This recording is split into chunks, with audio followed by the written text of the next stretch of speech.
یہ صدیوں پرانی کہانی ہے۔ ایک پرسکون اور غریب گاؤں میں حامد نامی شخص رہتا تھا۔ وہ پیشے سے کسان تھا۔ ہر روز صبح سویرے کھیتوں کا رخ کرتا اور شام ہوتے ہی گھر لوٹ آتا۔ اس کی زندگی سادہ اور محنت سے بھرپور تھی۔ جو کماتا خود کھاتا اور جو بچتا دوسروں کے کام آتا۔ گاؤں میں اس کا شمار نیک دل اور مددگار افراد میں ہوتا تھا۔ لیکن حامد کی زندگی کی سب سے بڑی آزمائش اس کے اپنے ہی گھر میں تھی۔ اس کی بیوی ظاہری طور پر محبت کرنے والی، وفادار اور خوش اخلاق عورت تھی، لیکن اندر سے کچھ اور ہی تھی۔ حامد جو کہ نرم دل اور سادہ لو انسان تھا، اس کی چالاکیوں سے بے خبر تھا، کیونکہ وہ کبھی شک کا موقع ہی نہ دیتی۔ روز وقت پر ناشتہ دیتی، مزے کے کھانے تیار کرتی اور روانگی سے پہلے محبت سے الوداع کہتی۔ لیکن اس محبت بھرے رویے کے پیچھے نفرت چھپی ہوئی تھی۔ دل میں حامد کے لیے نہ محبت تھی نہ عزت۔ وہ دن بھر سوچتی رہتی کہ اگر کسی امیر اور مشہور آدمی کی بیوی ہوتی تو زندگی کتنی بہتر ہوتی۔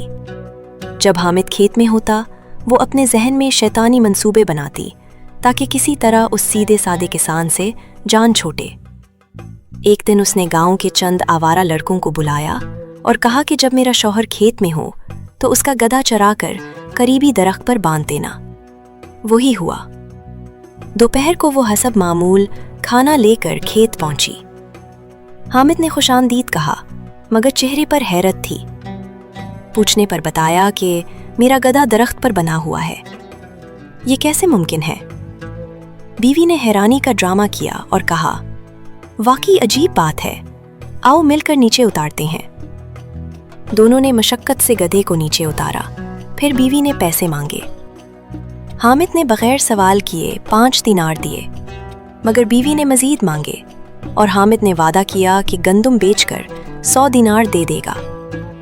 جب رقم ملی، حامد نے وعدہ نبھایا، لیکن بیوی نے ان میں سے آدھی رقم چھپا لی۔ وقت گزرتا گیا اور بیوی کے ارادے مزید گہرے ہوتے گئے۔ ایک دن اس نے اچانک 200 دینار مانگے۔ حامد نے حیرت سے پوچھا، کیوں؟ جواب دیا، میری بہن بہت بیمار ہے۔ شام کو گھر کا ماحول بدل چکا تھا۔ بیوی سرد رویے سے پیش آئی، نہ ناشتہ، نہ کھانا، نہ کوئی بات۔ دن گزرتے گئے۔ پھر ایک دن بیوی نے صاف کہا، اگر تم واقعی میری خوشی چاہتے ہو تو مجھے طلاق دے دو۔ یہ بات حامد کے لیے قیامت سے کم نہ تھی، مگر وہ برداشت کرتا رہا۔ آخرکار بیوی نے جھگڑے، بدزبانی اور تانے دینا شروع کر دیے۔ حامد نے برداشت کیا۔ ایک دن جب حامد نے سختی دکھائی، بیوی نے چیخنا شروع کر دیا، یہ آدمی مجھے مارتا ہے۔ ہمسائے جمع ہو گئے، سب حامد کو برا کہنے لگے۔ معاملہ قاضی کے دربار میں پہنچا۔ قاضی نے دونوں کو بلایا۔ حامد نے ساری کہانی سچ سچ بیان کی۔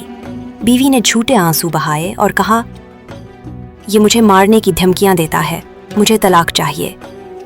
قاضی حیران، پھر پوچھا، کیا واقعی حامد نے 200 دینار دیے؟ حامد نے کہا، جی ہاں۔ وہ دن یاد ہے جب گدھا درخت پر چڑھ گیا تھا اور دوسرا جب کھیت سے مچھلیاں نکلیں؟ بیوی زور سے ہنسی اور بولی، قاضی صاحب، کبھی گدھا درخت پر چڑھتا ہے یا کھیت سے مچھلیاں نکلتی ہیں؟ یہ آدمی پاگل ہے۔ قاضی نے 2 دن کی مہلت دی اور کہا، فیصلہ بعد میں ہوگا۔ 2 دن بعد قاضی نے طلاق کا فیصلہ دیا اور کہا، جو سچ پر ہے اللہ اس کے ساتھ ہے، جھوٹا کبھی نہیں بچ سکتا۔ حامد رو پڑا، سجدے میں گرا، طلاق دی اور خاموشی سے گھر چلا گیا۔ کچھ مہینے بعد وہ عورت اسی آوارہ نوجوان سے نکاح کر بیٹھی جس سے پہلے سے تعلق تھا، لیکن جلد ہی وہ بھی اسے مارنے لگا، نہ کمانے کے قابل نہ عزت کے لائق۔ تھوڑے دن بعد اس نے بھی طلاق دے دی۔ عورت اب در در کی ٹھوکریں کھاتی رہی۔ کسی نے اس سے نکاح نہ کیا۔ وہ صدقہ خیرات پر گزارا کرنے لگی۔